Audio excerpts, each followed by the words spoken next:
Amen. God bless you. अपने Bible को उठाएंगे, खोलेंगे। मेरा विश्वास है आज आप अपने नोटबुक के साथ, अपने पेन के साथ आए हैं। मेरे स्पिरिचुअल फादर कहते हैं जो वचन को नोट करता है, जो मैसेज को नोट करता है, उसको नोटिस किया जाता है। लोग भी उसको नोटिस करते हैं और परमेश्वर भी उसको नोटिस करते हैं। आज आप 15-20 मिनट आज आप वचन को सुनेंगे। अगर आप लिख के नहीं जाएंगे तो आज घर जाते जाते आप भूल जाएंगे कि आज क्या प्रचार हुआ।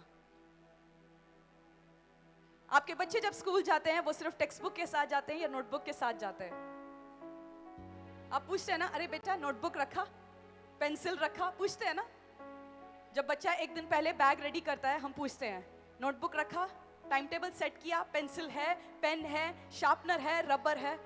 उसी प्रकार जब आप बच्चे को तैयार करके आप स्कूल भेजते हो, ये भी आपका स्पिरिचुअल स्कूल है जहां पे आप आके परमेश्वर का वचन सीखते हो और वही वचन जो आपका जीने का आधार है। सो उन वचनों को जब आप नोट करोगे आप पूरा हफ्ता उन वचनों पे मनन कर सकते हैं।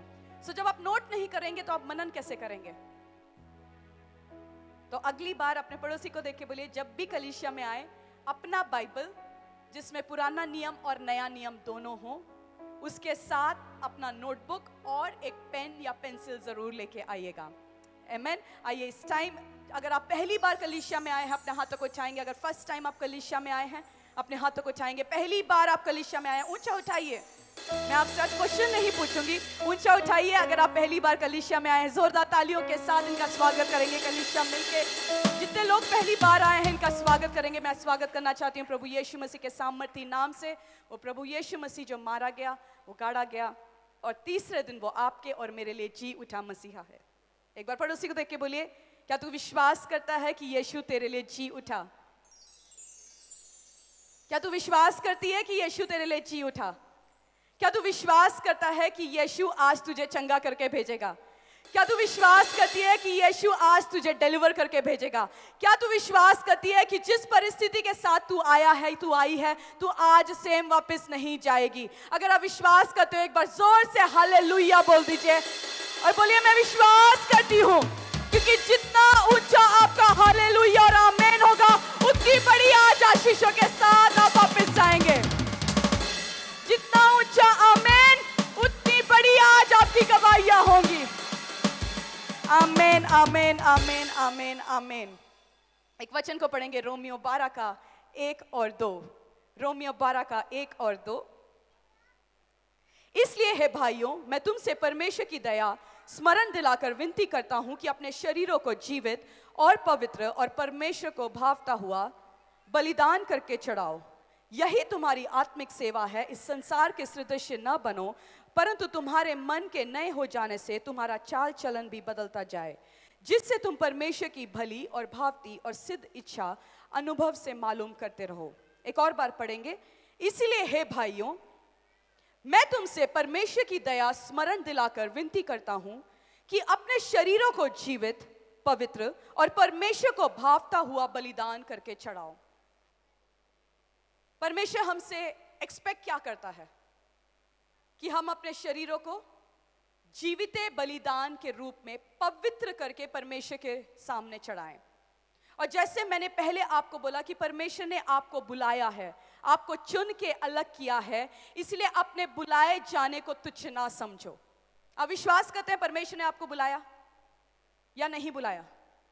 परमेश्वर ने आपको बुलाया, यूं ही बुलाया या कोई काम था, कोई योजना था, बड़ी योजना थी परमेश्वर से आपसे, इसीलिए परमेश्वर ने आपको चुना, अलग किया? जब मैं अपने पास्ट को देखती हूं, सच में मैं परमेश्वर का धन्यवाद करती हूं। परमेश्वर, अगर तूने मुझे बचाया नहीं होता, मुझे छुड़ाया नहीं होता, पता नहीं आज मैं कहीं, मेरा जीवन क्या होता आज। परंतु परमेश्वर ने मुझे छुड़ाया, उसके लिए मैं धन्यवाद करती हूं परमेश्वर का।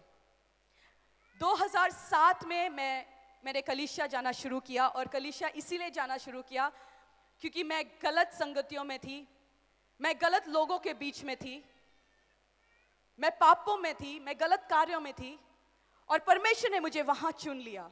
और 2007 में जब मेरे फादर को पता चला कि ये चीजें मेरे साथ हो रही है, वो मुझे जबरदस्ती कलीसिया लेके गए। क्योंकि उस टाइम तक मेरे मेरे फादर जो है कलीसिया जाने लग गए थे और वो मेरे को ज़बरदस्ती लेके जाते थे।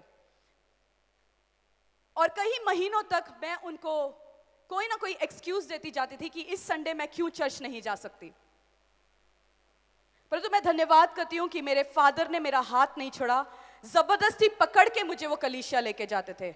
और जबरदस्ती जाते जाते एक दिन परमेश्वर के आत्मा ने मुझे छू लिया और मुझे वहां से छुटकारा दे दिया।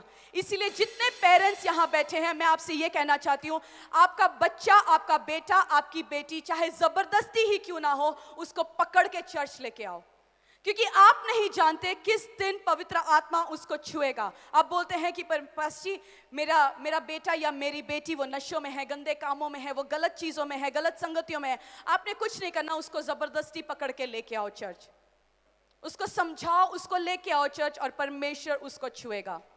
और 2007 में जैसे मैंने कलीसिया जाना जब शुरू किया और परमेश्वर ने मुझसे बात करना शुरू किया, 2007 में ही मैंने बपतिस्मा लिया।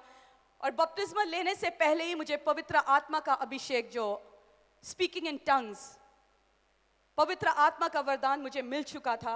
और एक दिन जब रात को मैं सोई तो परमेश्वर ने मुझे एक स्वप्न में आके, जैसे टीचर ब्लैक बोर्ड में कुछ लिखती है, ऐसे लिख के मुझे समझाया। और एक वर्ड परमेश्वर ने मुझे दिया, वो वर्ड था एबोडा, ABODA।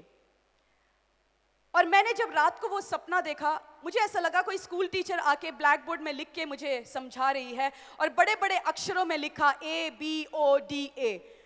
और मैं एक नई मसीह, मुझे समझ ही नहीं आया ये हुआ क्या, ये कौन है जिसने आके मुझे ये लिख के बताया, ये क्या हुआ। जिस कलीसिया में मैं जाती थी वहाँ जाके मैंने कुछ भाइयों से, कुछ बहनों से, कुछ पादरियों से पूछा, भाई कल रात को मैंने ये देखा, पवित्र आत्मा ने मुझे ये शब्द दिया, मुझे बताओ इसका मतलब क्या है। किसी ने भी कोई जवाब नहीं दिया। उन्होंने बोला हमें भी नहीं पता इसका मतलब क्या है। मैंने गूगल में जाके सर्च किया, मुझे उसका मतलब नहीं मिला। कुछ दिन मेरे दिमाग में वो वर्ड घूमता रहा, ये क्या है, ये क्या है, परमेश्वर मुझे क्या समझाना चाहता है, ये वर्ड मुझे क्यों दिया गया। मैंने ढूंढा, मैं ढूंढती गई, सर्च करती रही।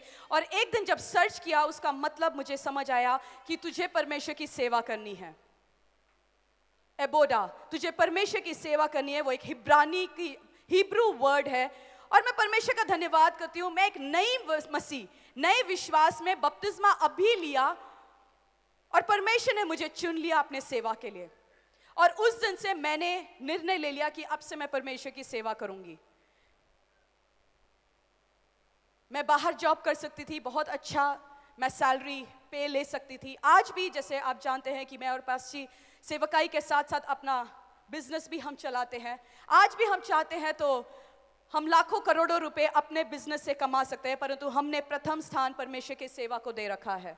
और हम जानते हैं कि जब हम परमेश्वर की सेवा करेंगे, परमेश्वर हमारे हर एक ज़रूरतों को पूरी करेगा। जब हम अपने बुलाए जाने को तुच्छ नहीं जानेंगे, परमेश्वर हमें स्थिर करेगा। उस दिन मैंने डिसीजन ले लिया कि अब से मैं परमेश्वर की सेवा करूंगी। और मैं जिस कलीसिया में जाती थी, मैंने जाके बोला मेरे को परमेश्वर की सेवा करना है, किसी भी एरिया में मेरे को फिट कर दो। मैंने ऐसे ही बोला, मेरे को किसी भी एरिया में फिट कर दो, मुझे कोई मतलब नहीं है। चाहे बाथरूम साफ करना हो, चाहे दरी बिछाना हो, चाहे वो पुलपिट साफ करना हो, कुछ भी काम हो मुझे बताओ, मैं करने के लिए तैयार हूँ। उस टाइम वहाँ पे लोगों ने बोला नहीं, यहाँ पे तो कोई जगह नहीं है, तुम कलीसिया आओ, अटेंड करके जाओ। पर परमेश्वर ने मेरे लिए रास्तों को खोला और मैंने सेवा करना शुरू किया और मैं फुल टाइम मिनिस्ट्री में वहाँ गई। और परमेश्वर ने, जैसे मैंने सेवा करना शुरू किया, मैंने जब सेवा शुरू किया तब भी मुझे छुटकारा नहीं मिला। मैं डिप्रेशन में थी, सुसाइडल टेंडेंसीज के साथ सुसाइड करना चाहती थी। सुसाइड का अटेम्प्ट मैंने किया, परंतु हर एक सुसाइड में परमेश्वर ने मुझे बचा के रखा। मेरे को इतना डिप्रेशन आ गया था कि मैं लोगों का फेस नहीं करना चाहती थी, मैं लोगों को देखना नहीं चाहती थी। मेरे को ऐसा लगता था मैं लोगों को कैसे फेस कर पाऊंगी, मैं चेहरा कैसे देख पाऊंगी किसी का। मुझे ऐसा लगता था मैं एक बंद कमरे में जाके बैठ जाऊं और मैं रोती रहूं, इतना डिप्रेशन मुझे हो गया था। और जब मैं सेवा करती थी, मैं रो रो के परमेश्वर से यही प्रार्थना करती, परमेश्वर इस प्रॉब्लम में से, इस सिचुएशन से मैं कैसे निकलूंगी। और मैं सेवा करती रही। और जैसे जैसे मैं सेवा करती रही, परमेश्वर ने मुझे डिलीवर किया, परमेश्वर ने मुझे डिप्रेशन से आजाद किया, उस सुसाइडल टेंडेंसी से परमेश्वर ने मुझे आजाद किया और बिल्कुल फ्री किया। हर एक सुसाइडल टेंडेंसी से, हर एक डिप्रेशन की आत्मा से, हर एक नशों की आत्मा से परमेश्वर ने मुझे आजाद किया। आजाद कब किया? जब मैं घर में बैठ के रो रही थी, या जब मैं परमेश्वर की उपस्थिति में परमेश्वर की सेवा कर रही थी, वहां पे मुझे छुटकारा मिला मेरा, वहां मुझे परमेश्वर ने डिलीवर किया। इसलिए मैंने बोला, कलीसिया, अपने बुलाए जाने को तुच्छ मत जानो।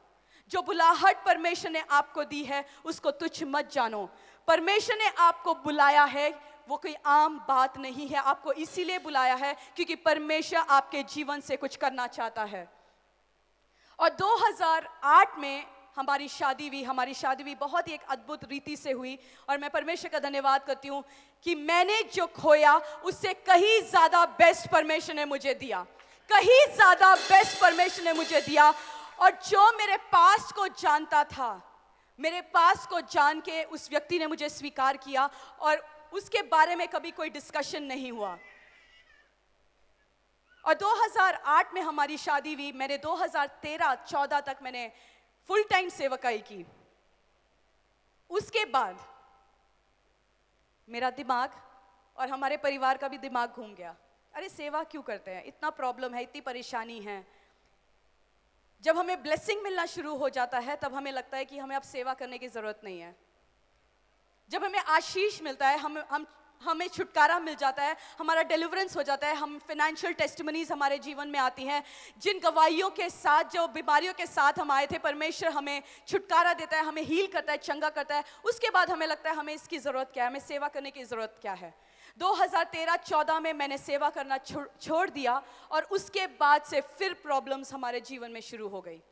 बीमारियां शुरू हो गई, फाइनेंशियल ट्रबल्स शुरू हो गए, कर्जे शुरू हो गए। जब मैं सेवा में थी हमारे लाइफ में कोई भी कर्जा नहीं था, परंतु जैसे मैंने सेवा छोड़ा हमारे लाइफ में हमारे फाइनेंशियल ट्रबल्स शुरू हो गए, बीमारियां शुरू हो गई। मैं बार बार बीमार रहने लगी। फिर परमेश्वर ने याद दिलाया कि परमेश्वर ने तुझे सेवा के लिए चुना है, बाहर जाके काम करने के लिए नहीं, परमेश्वर ने तुझे सेवा करने के लिए बुलाया है। और परमेश्वर ने फिर अद्भुत रीति से पास्टी को चुना अपने कार्यों के लिए, उस दर्शन को दिखाया कि जा और कलीसिया का निर्माण कर। और वहां से परमेश्वर ने हम दोनों को एक नया डायरेक्शन दिखाया। और डायरेक्शन तब दिखाया जब हमने तौबा किया, हमने रिपेंटेंस किया, तौबा करके अंगीकार किया, हमने जो पाप किया, गलत कामों से हमने तौबा मांगा। और वहां से परमेश्वर ने एक नया चैप्टर हमारे जीवन में शुरू किया। और जैसे आप जानते हैं, ये कलीसिया कोई मनुष्य ने एक दिन हमने प्लान किया चलो आज हम कलीसिया शुरू करते हैं, ऐसे नहीं शुरू हुआ ये कलीसिया शुरू हुआ परमेश्वर ने अपने दास को अपने विजन्स में, दर्शनों में, ड्रीम्स में परमेश्वर ने दिखाया कि तुझे उस ड्राइवे में जहां मेरे पापा का घर है, उसी ड्राइवे में जहां पे गाड़ियां पार्क होती है, वहां से तुझे कलीसिया को शुरू करना है।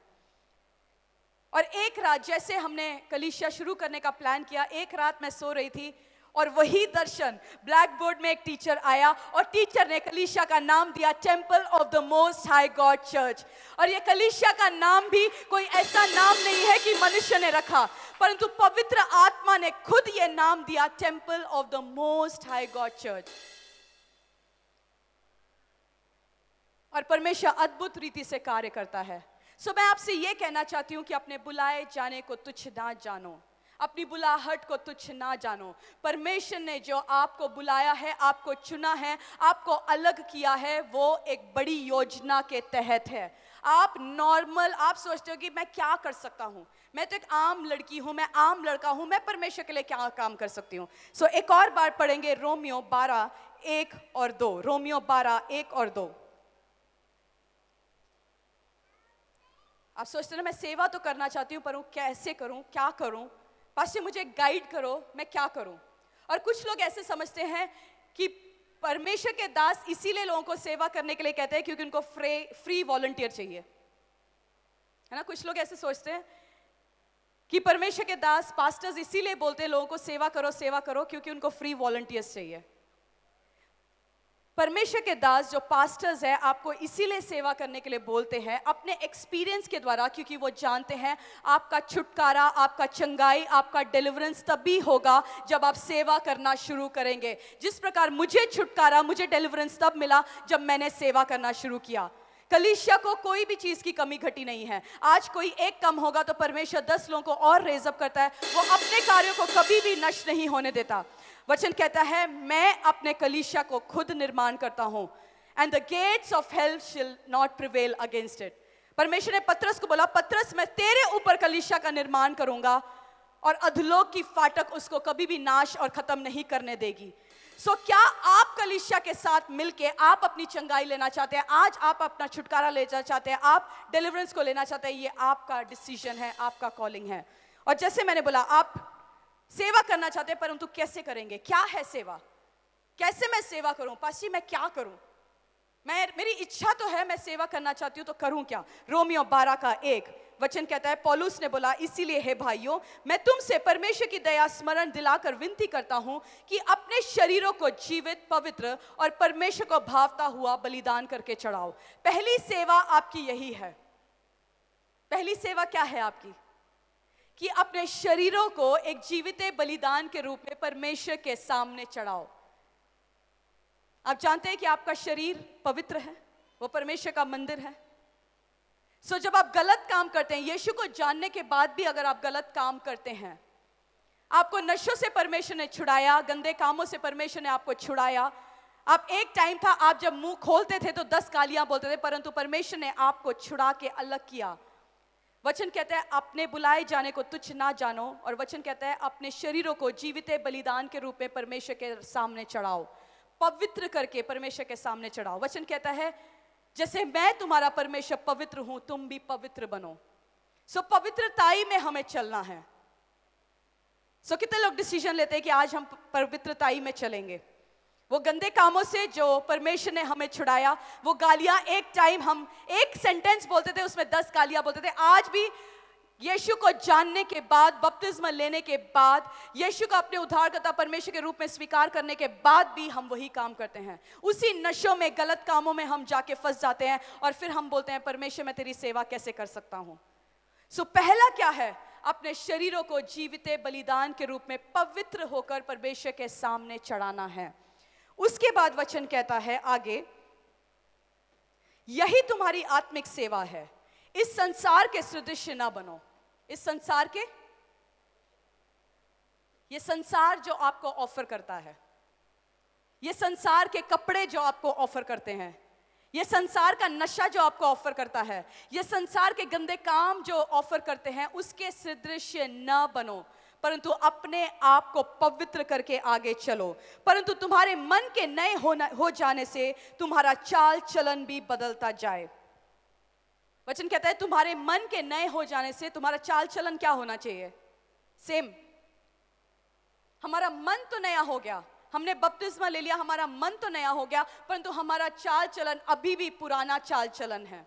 अभी भी हम गंदे कामों में हैं, अभी भी हम गॉसिपिंग में हैं, अभी भी चुगली हम करते हैं, अभी भी गलत काम करते हैं, अभी भी नशों में हैं, अभी भी बीड़ी पीते हैं, अभी भी दारू पीते हैं, अभी भी व्यभिचार करते हैं, अभी भी पोर्नोग्राफी देखते हैं, अभी भी ब्लू फिल्म देखते हैं, अभी भी उन गलत संगतियों के साथ घूमते फिरते हैं। वचन कहता है परंतु तुम्हारे मन के नए हो जाने से तुम्हारा चाल चलन भी बदलता जाए, जिससे तुम परमेश्वर की भली और भावती और सिद्ध इच्छा अनुभव से मालूम कर सको। कैसे मालूम कर सकेंगे परमेश्वर की सिद्ध इच्छा? पहले जब हम अपने जीवनों को परमेश्वर के सामने जीवित बलिदान के रूप में चढ़ाएंगे। दूसरा, इस संसार के तौर तरीकों में हम नहीं चलेंगे। हमने मन में तो अंगीकार कर लिया, परंतु हमारा चाल चलन आज भी वो पुराना जीवन में ही है। आज हम बोलते हैं मैं यीशु मसीह का बेटा हूं, मैं बेटी हूं। आज हो सकता है आपने नाम चेंज कर दिया होगा, पहले आपका नाम कुछ और होगा, आज आपने पीटर, यूहन्ना, जॉन कुछ और लग दिया होगा, परंतु आपका चाल चलन आज भी सेम है। आपके चाल चलन में कुछ बदला नहीं। वचन कहता है कि पहले मन में जब तूने अंगीकार कर लिया, तेरा चाल चलन भी चेंज होना चाहिए, और स्लोली स्लोली परमेश्वर अपनी सिद्ध इच्छा को जाहिर करेगा तेरे जीवन में। पहले दिन परमेश्वर आपके लिए वो इच्छा को जाहिर नहीं करता। आज आप कलीसिया में आए, पहले दिन परमेश्वर ये नहीं बोलेगा कि अच्छा तूने आज जाके 100 लोगों को बपतिस्मा देना है, तूने लाखों रुपए परमेश्वर के लिए चढ़ाने हैं। अगर आज आप 100 रुपए नहीं बो सकते तो परमेश्वर आपको लाखों रुपए बोने के लिए नहीं बोलेगा। परमेश्वर स्लोली स्लोली स्लोली आपको बोलता है ये कार्य करने के लिए। जब परमेश्वर कार्य करता है वो एक प्रोसेस से काम करता है। जब बच्चा पेट में होता है वो प्रोसेस होता है 9 महीने का बच्चा निकलने का। वो पहले दिन बच्चा बाहर नहीं निकलता, वो 9 महीने के बाद उस प्रोसेस के थ्रू जाता है, उसके बाद ही वो बच्चा बाहर निकलता है। आप अपने बच्चे को जब फर्स्ट स्टैंडर्ड में डालते हो, वो 10th स्टैंडर्ड 12th स्टैंडर्ड करने के बाद वो ग्रेजुएशन करता है, फिर अपना करियर शुरू करता है। सो प्रोसेस है। उसी प्रकार मसीह जीवन भी एक प्रोसेस है। आप चाहते हो फर्स्ट डे में आ गए, मुझे फर्स्ट डे ही चंगाई चाहिए, मुझे आज ही छुटकारा चाहिए, नहीं तो मैं चर्च नहीं आऊंगा। आज अगर आपको छुटकारा नहीं दिया तो परमेश्वर को कुछ नहीं जाना। आज आप चंगे नहीं हुए, आप हीलिंग आपको नहीं मिला, आपको डिलीवरेंस नहीं मिला, तो क्या परमेश्वर अपने सिंहासन को छोड़ देगा? परमेश्वर को कोई जल्दी नहीं है आपको हील करने के लिए, चंगा करने के लिए। परंतु क्या आप चंगे होना चाहते हैं, क्या आप छुटकारा चाहते हैं, ये आपके हाथों में है। और आप जब कंटिन्यूअस वो कार्यों को करेंगे, आप देखेंगे जो आपका प्रेयर रिक्वेस्ट है वो ऑटोमेटिकली परमेश्वर पूरा कर चुका होगा। एक टाइम था मैं रोते हुए प्रार्थना करती, परमेश्वर मुझे छुटकारा दे, परमेश्वर मुझे छुटकारा दे, मैंने अपने जीवन को तेरे सामने रख दिया, मैं क्या करूं? मैं वेदी में जाके रो रो के परमेश्वर से बोलती थी, परमेश्वर मुझसे नहीं होता। बपतिस्मा लेने के बाद भी मैं बोलती थी, परमेश्वर मुझे उठा ले, क्यों मुझे धरती में रखा है? आप बोलेंगे पास्टर आप ही हो क्या? ये बहुत स्टोरीज है ऐसे कहने के लिए। बपतिस्मा लेने के बाद भी मैंने परमेश्वर बोला, परमेश्वर मेरे बस की बात नहीं है, मुझे उठा ले। परंतु परमेश्वर ने मेरा हाथ नहीं छोड़ा। इसीलिए आज मैं आप सबके सामने खड़े होकर अपनी गवाही को दे सकती हूं, क्योंकि परमेश्वर ने मेरा हाथ नहीं छोड़ा। अपने बुलाए जाने को तुच्छ ना समझो, क्योंकि परमेश्वर जिसने आपको बुलाया वो विश्वास योग्य परमेश्वर, वो आपका हाथ बीच समुद्र में नहीं छोड़ेगा। वो छुटकारा आज भी देता है, वो चंगा आज भी करता है, परंतु उसको कोई भी जल्दी नहीं है। वो आज चंगा कर सकता है, वो 6 महीने में चंगा कर सकता है, 6 साल में कर सकता है, और चंगा नहीं भी कर सकता। पौलुस को परमेश्वर ने बोला, मेरा ग्रेस तेरे लिए काफी है। पौलुस प्रार्थना करता, परमेश्वर ये कांटा मेरे जीवन से उठा ले, तो वचन ने क्या बोला? पवित्र आत्मा ने बोला, मेरा ग्रेस, मेरा अनुग्रह तेरे लिए काफी है। सो बहुत सारे प्रार्थना विषय जो आप कंटिन्यूअस प्रार्थना किए जा रहे हो, उसका एक सॉल्यूशन मैं आपको देती हूं कि कंटिन्यूअस सेवा करते रहो, और एक दिन आपका छुटकारा आएगा, एक दिन आपका चंगाई का दिन होगा, एक दिन आप उस बांझपन से निकल के आप फलवंत होंगे। वो एक दिन आएगा और आप गवाही को देंगे। सो जो आप कर रहे हो उसको कंटिन्यूअस करते रहो, उसको बंद मत करो। और वचन कहता है, अपने मन को तो तूने नया बना लिया, अपने चाल चलन को भी तू सीधा कर। अपने चाल चलन को। जब मैं मसीह में नहीं थी, विश्वास में नहीं थी, और विश्वास में आने के कई सालों बाद भी मुझे छोटे कपड़े पहनना बहुत पसंद था, हाफ स्लीव्स, घुटनों तक। परंतु जैसे परमेश्वर ने मुझे चुना सेवा के लिए, उस दिन मैंने बोलिया, परमेश्वर ये मेरा हिस्सा नहीं है, क्योंकि ये जो मंदिर है ये पवित्र है, और ये तेरा मंदिर पवित्र है। सो विश्वास में आने के बाद भी अगर हमारा चाल चलन अभी भी सेम है तो फिर क्या फायदा है? हम चर्च में तो आते हैं पूरा दुपट्टा सिर में ढककर, परंतु अगर आपको किसी ने मॉल में देख लिया, बोले अरे तू ही है, चर्च में तो तू बहुत पवित्र दिखती है या दिखता है, परंतु वहां पे तो छोटे छोटे कपड़े पहन के घूमते हैं। सो आपका चाल चलन सही होना चाहिए। जैसे आप कलीसिया में वैसे आप बाहर, जैसे आप कलीसिया में वैसे आप कॉलेज में, जैसे आप कलीसिया में वैसे आप स्कूल में, जैसे आप कलीसिया में अगर आप टीचिंग करते हो वैसे ही आपको टीचिंग अपने एरिया में होना चाहिए। जैसे आप कलीसिया में हो आपको ऑफिस में भी ऐसा होना चाहिए। कहीं लोग देख के ये ना बोले, अरे आप ही वो, कहीं सड़क में किसी ने आपको देख लिया, अरे आप तो चर्च आते हो ना, या ये बोलना चाहिए सच में जैसे आप चर्च में दिखते हो वैसे ही आप अपने कार्य क्षेत्र में, आप सड़क में भी वैसे ही दिखते हो। आमीन। एक वचन को पढ़ेंगे, लूका। बाइबल जब हम पढ़ते हैं, आप जब पढ़ोगे, अलग अलग वचनों को पढ़ोगे, अलग अलग लोगों के बारे में जब आप पढ़ोगे, सबका छुटकारा तभी आया जब उन्होंने सेवा करना शुरू किया। डिलीवरेंस, चंगाई, छुटकारा तब आया जब उन्होंने सेवा करना शुरू किया। फाइनेंस के साथ सेवा करना शुरू किया, शरीर के साथ सेवा शुरू किया, अपने टैलेंट्स के साथ सेवा शुरू किया। हन्ना बहुत टाइम तक रोती रही, वो बांझ रही, परंतु उसने बहुत टाइम तक प्रार्थना किया कि परमेश्वर मुझे फलवंत बना। परंतु एक दिन जब उसने प्रार्थना करने का जो लाइंस उसने जब चेंज किया और उसने एक वाचा बांधा, कमिटमेंट किया कि परमेश्वर जब तू मुझे ये बच्चा देगा, एक बेटा देगा, तो मैं तेरे भवन में इसको अर्पित कर दूंगी। उस दिन परमेश्वर ने उसकी प्रार्थना सुनी। उसने उस दिन उस वाचा को बांध लिया कि परमेश्वर अगर तू मुझे ब्लेस करेगा तो मैं इसको तेरे भवन में अर्पित कर दूंगी।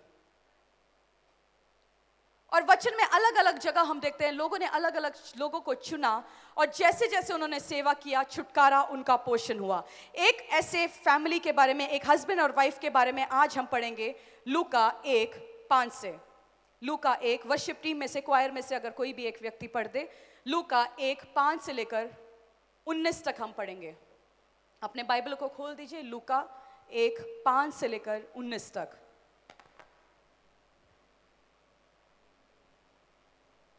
वर्शिप टीम में से अगर कोई भी, अगर आपको मिल गया तो ऊंची आवाज में एक बार पढ़ दीजिए।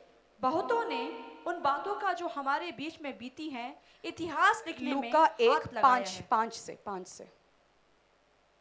यहूदियों के राजा हेरोदेस के समय आबिया के दल में जकरिया नाम एक याजक था और उसकी पत्नी हारून के वंश की थी जिसका नाम इलिशबा था। सो यहाँ पे हमने पढ़ा कि एक पति पत्नी, पति का नाम क्या था?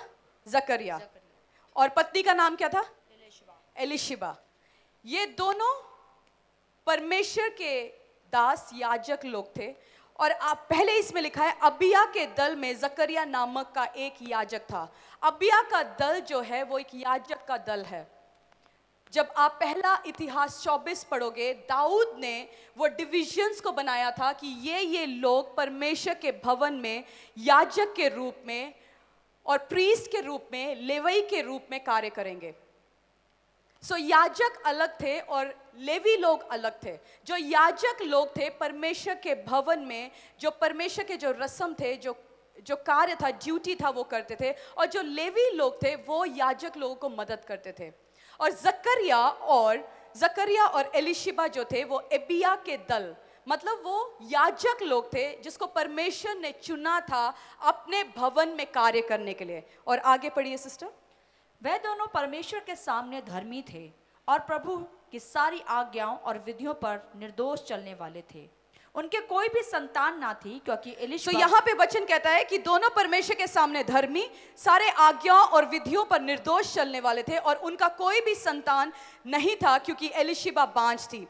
अब वचन हमें सिखाता है कि जो दोनों पति पत्नी थे वो धर्मी थे, वो परमेश्वर के वचन के अनुसार चलते थे, परंतु उनके जीवन में एक प्रॉब्लम था, बच्चा नहीं था। सोचो, जब जकरिया जब जाता था परमेश्वर के कार्यों को करने के लिए, मंदिर में सेवा करने के लिए, लोग पीछे हंसते हो गए, अरे तू जाके मंदिर में सेवा कर रहा है, तू तो खुद बांझ है, तू लोगों के लिए उनके प्रार्थनाओं को, उनके बलिदानों को लेके चलाता है, परंतु तेरा खुद का लाइफ तो सेटल नहीं है। कई बार हमें ऐसा लगता है हम सेवा तो कर रहे हैं परंतु हमारे लाइफ में ब्रेक थ्रू नहीं है। हम प्रार्थना तो बहुत कर रहे हैं, हम सेवा भी बहुत कर रहे हैं, परंतु ब्रेक थ्रू हमारे लाइफ में नहीं है।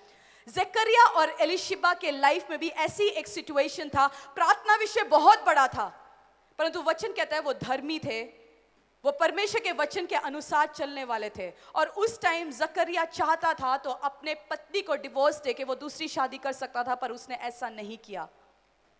वो विश्वास करता था, वो सेवा में अड़ा और खड़ा रहा और विश्वास करता रहा कि परमेश्वर मुझे एक दिन ब्लेस करेगा, एक दिन मुझे चंगा करेगा, मेरी सेवा को देख के परमेश्वर मुझे ब्लेस करेगा।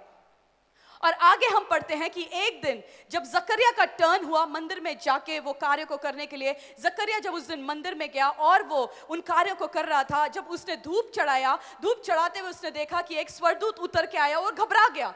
उसने सोचा अरे ये कौन आ गया। वो इसीलिए घबरा गया क्योंकि पुराने नियम से नए नियम तक 400 साल तक परमेश्वर ने बात नहीं किया किसी से। परमेश्वर ने इसलिए बात नहीं किया क्योंकि कोई भी धर्मी व्यक्ति उस धरती पे नहीं था। परमेश्वर का दिल इतना टूट चुका था, परमेश्वर किसी से बात नहीं करना चाहता था। परंतु 400 साल के बाद परमेश्वर ने फिर बात करना शुरू किया और उस दिन जकरिया डर गया ये सोच के अरे ये कौन आ गया। और उस दिन उस स्वर्गदूत ने जकरिया को बोला तेरी प्रार्थना आज सुनी गई है और तुझे पुत्र दिया गया है। जब आप सेवा करते हो, जैसे मैंने बोला, आप कंटिन्यूस सेवा करते रहो, एक दिन वो स्वर्गदूत आएगा और आपके प्रार्थना विषयों का उत्तर देके जाएगा, आपको ब्लेस करके जाएगा और बोलेगा आज तेरी प्रार्थना विषयों को सुन लिया गया है। आप निरंतर करते रहिए। जकरिया और एलिशिबा पीछे नहीं हटे। उन्होंने ये नहीं बोला कि नहीं मैं नहीं कर रहा, मैं याजक का पोजीशन छोड़ रहा हूं, मैं तो कुछ और काम करूंगा। उन्होंने होप नहीं छोड़ा। आज मैं यही बोलना चाहती हूं, आप सेवा करते रहिए, अपने होप को, अपने आशाओं को मत खत्म कीजिए, क्योंकि एक दिन वो गब्राएल जो स्वर्गदूत है वो स्वर्ग से परमेश्वर का उस अप्रूवल को लेके आएगा और आपके प्रार्थना विषय को उत्तर देगा और आपका एक दिन आएगा ब्रेक थ्रू का। और वो दिन अगर आपने मिस आउट कर दिया, उस दिन सोचो, उस याजक ने सोचा कि आज मेरा मूड नहीं है सेवा करने का, तो क्या गब्रिएल उस दिन आता उसके लिए? उस दिन उसने सोचा आज चर्च नहीं जाएंगे, आज मैं घर पे मूवी देखता रहूंगा। उस दिन क्या होता? उसको छुटकारा मिलता। पर उस दिन जकरिया और एलिशिबा अपने सिचुएशंस में से भी जाते हुए उन्होंने परमेश्वर को तुच्छ नहीं जाना, उन्होंने परमेश्वर को गाली नहीं दिया और वो धर्मी रहे, परमेश्वर के अनुसार, वचन के अनुसार वो चलते चलते चलते रहे। और जकरिया नाम, जब आप वचन को पढ़ेंगे, जकरिया नाम का मतलब ही है कि परमेश्वर जो मुझे याद रखता है। द लॉर्ड रिमेंबर्स मी, परमेश्वर मुझे याद रखता है। वो परमेश्वर जिसने जकरिया को याद रखा, वो परमेश्वर आपको भी याद रखेगा, वो आपकी सेवाओं को याद रखेगा, वो आपको भूलेगा नहीं। आप निरंतर करते रहिए, अपने पैरों में खड़े हो जाएंगे और बोलेंगे परमेश्वर आज से मैं वायदा करता हूं खुदावंद कि मैं तेरे सेवा में निरंतर अड़ा और खड़ा रहूंगा। परमेश्वर जिस प्रकार जकरिया वो पवित्रताई में चला, परमेश्वर वो प्रार्थना विषय उसके जीवन में था, परंतु पिता वो पवित्रताई में चला। उसने कोई भी गलत कार्य नहीं किया, उसने कभी भी तुझे तुच्छ नहीं जाना। वचन कहता है वो धर्मी था, वो परमेश्वर के सामने निर्दोष था, उसने गलत कामों को नहीं किया। वही परमेश्वर जिसने जकरिया को ब्लेस किया वो आज भी आपको ब्लेस करने की सामर्थ रखता है। और वचन जैसे गब्राएल उस दिन आया, एक दिन गब्राएल आपके लिए परमेश्वर भेजेगा और आपको बोलेगा तू आज से बांझ नहीं है, तेरा फाइनेंस आज से बांझ नहीं है, तेरा करियर आज से बांझ नहीं है, तेरे बच्चे आज से बांझ नहीं है, परंतु आज से तू ब्लेस्ड है, क्योंकि जो तूने अब तक किया परमेश्वर ने उसको देखा और आज तुझे ब्लेस किया। और तुझसे एक यूहन्ना बपतिस्मा देने वाले को उसने पैदा किया, जिसने यीशु मसीह के लिए रास्तों को खोला।